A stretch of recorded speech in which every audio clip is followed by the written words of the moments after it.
안녕하세요. 저는 오늘 틴트랩을 세계 시민, 세계 속의 대한민국이라는 주제의 진행을 맡은 예일여고 2학년 백하빈입니다. 반갑습니다. 네, 그럼 오늘 녹음을 함께할 게스트들을 소개해 보도록 할게요. 이렇게 순서대로 소개해 주시겠어요? 네, 안녕하세요. 대성고등학교 3학년 박건우입니다. 와, 안녕하세요. 이화여고 2학년 장예진입니다. 안녕하세요. 예일여고 1학년 주현빈입니다. 네, 오늘의 주제가 세계 속의 대한민국이라는 주제 중에서도 특히 국가 브랜드에 대해서 얘기를 해볼 건데요. 오늘 주제를 듣고 먼저 드신 생각은 어떤 거였나요? 세계 속의 대한민국. 저는 세계 속의 대한민국 하면은 일단 K-팝 아니겠습니까? 네, 그렇죠. 일단 그것도 그렇고 세계 기업 같은 것들도 생각이 나네요. 네. 저는 최근에 필라가 국내 기업으로 흡수됐다는 기사 듣고 필라밖에 생각이 안 났어요. 필라. 네. 원래는 대한민국이 전쟁 때문에 원조를 받던 국가였는데 어느새 이렇게 세계 속의 발걸음을 나란히 할 수 있다는 점에서 좀 놀라웠어요. 네.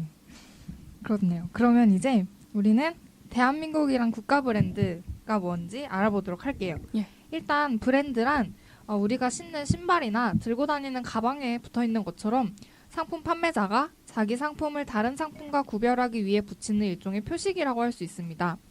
판매자가 브랜드를 널리 알리거나 긍정적인 이미지를 소비자에게 심어주면 같은 제품일지라도 더 높은 가격에 판매하거나 더 많이 팔 수 있는 장점이 있습니다.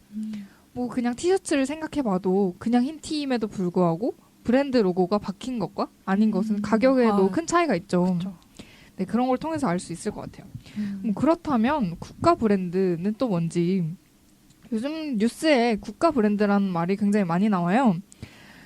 이거는 국가를 상품처럼 팔 수 있는 것도 아닌데 왜 우리가 브랜드라는 단어를 쓰는지 좀 의아하신 분들도 있었을 것 같아요. 국가 브랜드도 개념만 두고 보면 상품의 브랜드와 같다고 볼 수 있어요. 한 나라에 대해 다른 나라 사람들이 갖는 인상 혹은 이미지가 모여 국가 브랜드가 형성되기 때문이에요. 예를 들어 스위스산 시계라고 하면 뭐 정교함, 꼼꼼함 등의 이미지가 떠오르고요. 이처럼 국가 브랜드는 한 나라의 이미지나 인지도, 호감도는 물론이고 환경, 역사, 문화를 포함하여 형성된 다른 나라와의 차별화된 가치를 말해요. 그러면 이제 우리나라의 국가 브랜드를 예진 씨께서 소개해 주시겠어요? 예, 저는 국가 슬로건의 변천사를 소개해 드리려고 하는데요.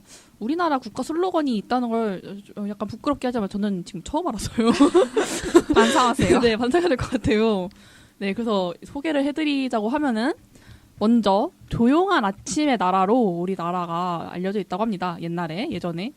이게 유교적 전통, 선비 정신, 우리나라 대표하는 것들이죠. 네. 그래서 동양의 신비하고 조용한 그런 이미지를 표현한다고 하네요. 그리고 그 다음에 다이나믹 코리아. 우리가 2002년 때 월드컵 했잖아요. 네. 예. 그 이후에 우리가 뭐 발전하고 뭐 세계로 뻗어 나가는 그런 한국의 이미지를 만들어내기 위한 표현이라고 합니다. 그 다음에 코리아 스파클링이라고 하는데요. 네, 뭔가 듣기만 해도 뭔가 좀 막 톡톡 튈컥 막 되게 찬란한, 네, 이게 찬란한 한국이라고 하네요. 네. 이게 약간 폭발하는 듯한 에너지를 담기 위한 표현이었다고 해요. 근데 이 스파클링이 우리가 생각하는 것처럼 막 탄산음료, 광천수 뭐 이런 거를 연상시킨다고 해가지고 2010년에 코리아 Be Inspired 한국에서 영감을 얻어라. 그리고 그 다음에 Imagine Your Korea 상상하세요 당신만의 대한민국으로 바뀌었다고 합니다. 네. 이거 네. 보니까 또 대한민국뿐만 아니라 뭐 서울의 슬로건들도 네, 그런 것들도 많이 생각이 나네요. 네. 아이 서울유. 네. 예. 그 전에 뭐였죠? 아이 서울유 전에? 기억이 안 나네. 하이 서울이었던 것 하이 같아요. 서울. 맞아. 하이 서울. 둘 다 마음에 안 들어요.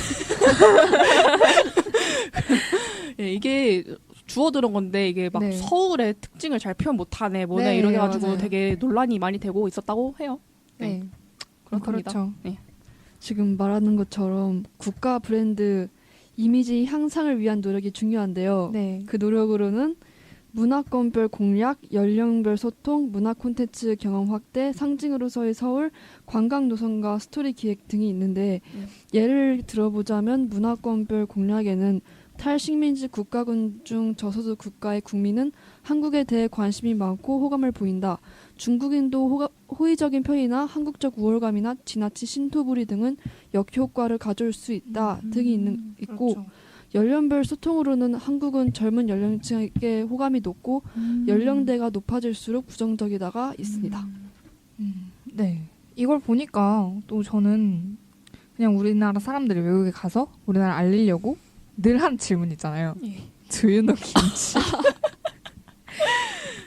네, 그런 게 생각이 났는데 네. 뭔가 그런 것보다는 우리나라의 특색을 좀 더 네. 살린 그런 이미지를 만들었으면 좋겠어요. 그 외국 사람들이 네. 우리나라 사람들이 게임을 잘하잖아요. 네, 그래서 맞아요. 외국 사람들이 막 한국인인 거 알면은 막 누군지 기억이 안 나는데 누구 이름 막 누구 아냐고 계속 물어본대요. 누군지 게임 프로게이머 이름은 네, 누군지 모르겠는데 음, 아무튼 그렇대요. 네, 신기하네요. 네. 네, 근데 그러면 아무래도 우리가 세계화 시대가 됐고 이렇게 국가 브랜드로 국가를 홍보하다 보면 뭔가 문제도 생기지 않을까요? 네. 세계화 시대인 만큼 인종차별이나 민족적인 편견이 존재하는데요. 이런 편견이 사라지지 않고 여전히 남아 있는데 그 여러 가지 사례를 먼저 말씀드리도록 할게요. 1992년 LA에서 폭동이 일어났었고 2001년 뉴욕 세계무역센터에서 테러도 일어났었습니다. 한국의 경우에는 외국인 이주 노동자들이 크게 늘면서 피부색이 다르고 언어와 문화 습관이 다른 외국인 노동자들을 쉽게 볼 수 있는데 한국 사람들 가운데 외국인 노동자들이 가난한 나라 출신이라 무시하고 차갑게 대하는 경우가 종종 있다고 합니다. 이런 무시와 차별에 외국인 노동자들도 섭섭해하고 억울해하면서 점점 갈등이 생기고 있다고 합니다.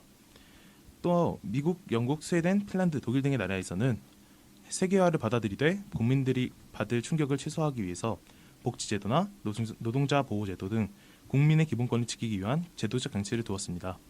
반면에 브라질, 아르헨티나, 베네수엘라, 칠레 등의 나라는 세계화의 부작용을 완화할 수 있는 법률과 제도 등을 무협한 상태에서 나라를 개방하여 1980년대에 경제 성장을 하지 못하고 정체에 빠졌습니다. 그로 인해서 빈부격차도 심해졌고요. 이러한 사례를 보아도 알 수 있듯이 세계화는 나라마다 실정에 맞게 진행되어야 하고 세계화가 가져올 수 있는 부작용을 방지하기 위한 대책을 충분히 세워야 합니다. 또한 모두가 행복하고 지속가능한 세계화를 만들기 위해서는 차별과 편견을 없애고 공동 발전하려는 협력적인 자세가 필요하다고 생각합니다. 네, 그렇군요. 네. 그러면 이제 우리가 또 문제를 알아봤으니까 이제 뭘 알아볼까요? 뭐가 좋겠어요? 이제 전 한류에 대해서 얘기하고 네. 싶어요. 좋죠. 아니, 한류는 우리 분야 아니겠어요. 네. 아까도 말했다시피 우리 오늘 주제가 세계 속의 대한민국이기 때문에 앞에 얘기했던 거에 더 추가해서 얘기를 하고 싶어졌어요.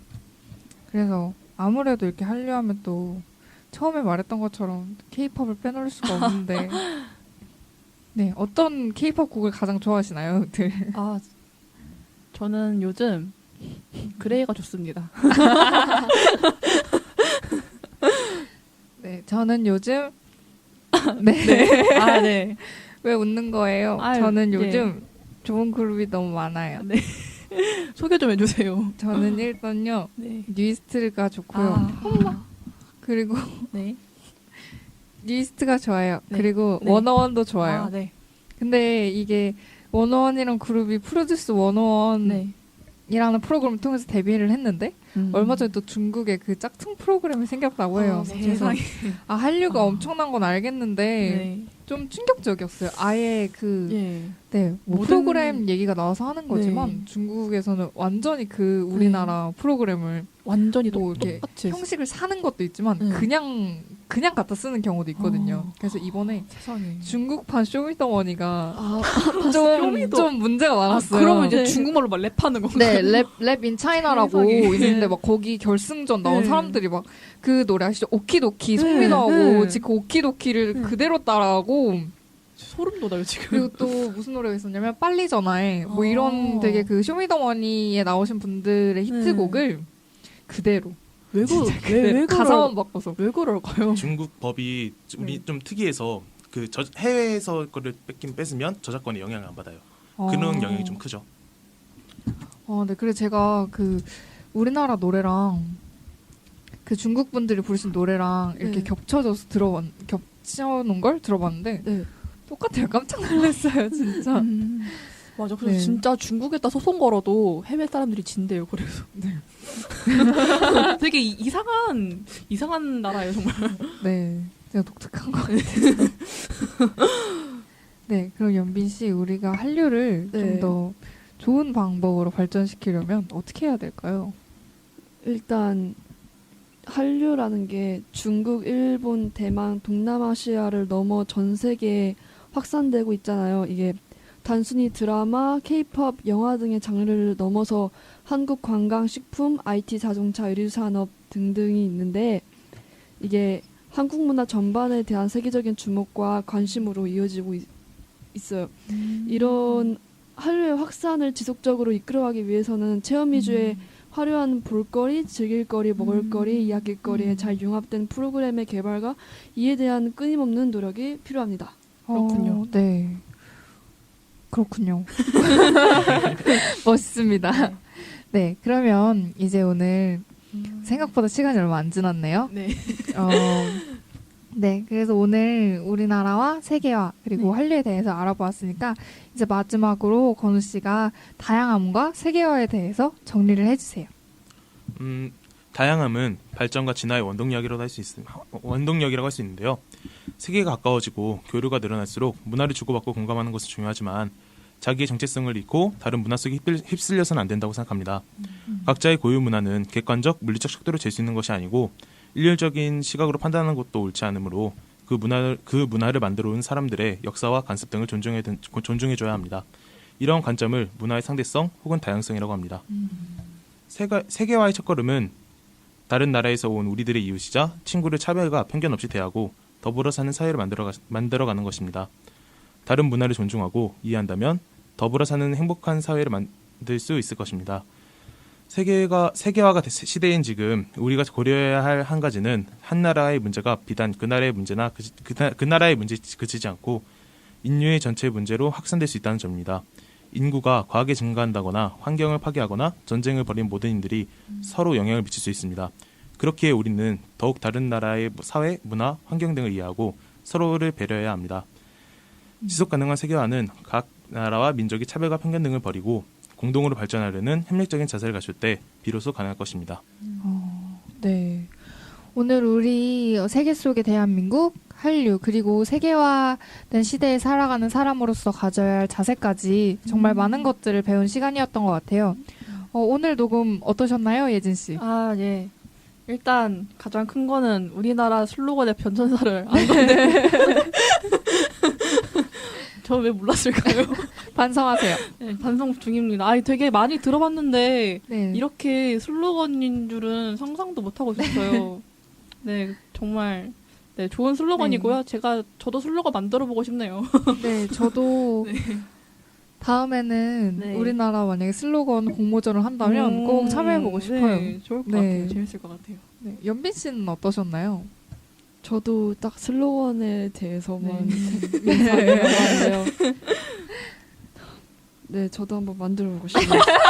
아, 다 같이 만들어요, 이거. 네. 저 슬로건 중에 2002년에 썼던 다이나믹 코리아 네. 라는 슬로건이 상당히 문제가 많았던 슬로건을 기억해요. 오. 다이나믹이라는 말이 외국에서는 위험한 약간 이런 뉘앙스로 아, 다이나믹이 약간 격정적인 이런 느낌으로 저희가 썼던 건데 위험한 코리아. 근데 다이나믹이 약간 불안정한 코리아 이런 느낌이어서 약간 해외에서는 반응이 안 좋았던 걸 기억해요. 그러네요. 아, 네. 정말. 네, 그러면 건우 씨는 오늘 배운 내용이 어떠셨나요? 상당히 1학년 때 배웠던 사회 문화를 복습하는 기분이고 맞아요. 아, 이게 사회문화 내용이군요. 네, 저도 지금 사회문화를 배우고 있는데 문과학생이기 때문에 네, 지금 문화 상대주의를 배울 때 많이 나오는 개념이에요. 흥미롭네요. 네, 되게 즐거웠어요. 저도 좋은 분들 모시고 즐거운 녹음할 수 있어 너무 좋았고요. 네. 세계 사회, 네, 세계 시민으로서 좀 더 갖춰야 할 자세를 갖추기 위해 노력하는 사람이 되도록 하겠습니다. 네. 감사합니다. 우리 또 그거 할까요? 네. 네. 오늘은 여기까지. 네, 하나, 둘, 셋 하면 오늘은 여기까지 해주는데요. 자, 하나, 둘, 셋. 오늘은 여기까지.